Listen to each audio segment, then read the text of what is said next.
Bella Vista is a name that matches the scenic views of the Southern Highway, but this growing community has its share of crime, and the Bella Vista Police Substation is the first of several infrastructure projects undertaken by the Ministry of Home Affairs and New Growth Industries. So today we are starting the construction of the Bella Vista Substation, which is going to provide security for all of the residents of Bella Vista and surrounding villages. The secret mix for the foundation includes discarded and damaged firearm parts that have accumulated over time.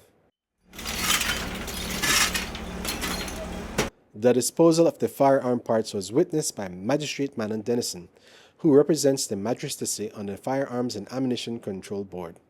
While some believe guns secretly returned to the streets, Magistrate Dennison says they have been stored for disposal for up to 3 years. Parts that came about as a result of firearm destruction initiatives over the past 3 years. What had happened is the parts were stored simply because we did not have a way to safely dispose of them. One suggestion given in one of the training we went on that one CARICOM country is using is when they build government buildings, they then put the parts in the foundation. That in itself then allows for safe disposal where it would be in an environmentally friendly manner. Now, if you notice, when the firearms were discarded, some of them were very old, especially wooden parts. They were decayed. That's because we have had them stored for a long time. And before every part is discarded in the concrete as part of the foundation, the key parts are cut. So the barrel is cut, the sliding parts is cut.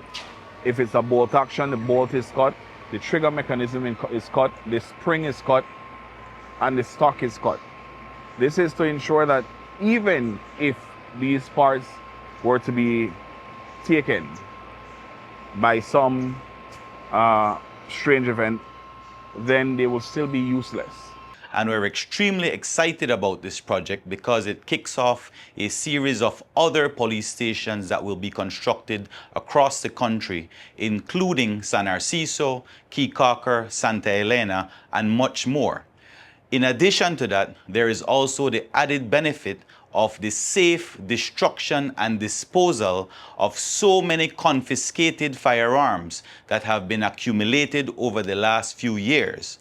This will provide a foundation for the Bella Vista Police Station. Why it's important to have a station here? Okay, so we believe that this new police station will include other units which will be better for our community, because we have a lot of domestic violence, we have a lot of drugs problems here in our community, and a lot of little issues that we need to have better security for, But our substation here in Bella Vista is small, and with this building project here, we are so happy to form part of it and for it to be here in Bella Vista because it's going to serve our community with better security. Belize has signed various roadmaps in Caribbean and Central America. This was one of their recommended ways of disposing of their firearm parts. Jason Francis, Senior Policy Advisor for the Regional Center for Peace, Disarmament and Development in Latin America and the Caribbean, says they applaud the initiative that Belize has undertaken. So in keeping with the Caribbean Firearms Roadmap, the Mines Advisory Group would have supported Belize, the Police Department and the Belize Defense Force to better manage its stockpile of old and unwanted firearms. So firstly, they would have destroyed those weapons, making sure they are no longer usable by cutting them in pieces. But after you cut them in pieces, what do you do with them? That's a challenge for us in the region. Belize has embarked on an innovative initiative by taking those cut pieces of metals to dispose of them in the foundation of a police building here in Belize City. What that means is those firearms that were already destroyed will never, ever end up in circulation to harm another Belizean or another individual at all. So we certainly applaud that initiative of Belize, the government of Belize, the police department, and the Mines Advisory Group. Jose Sanchez reporting.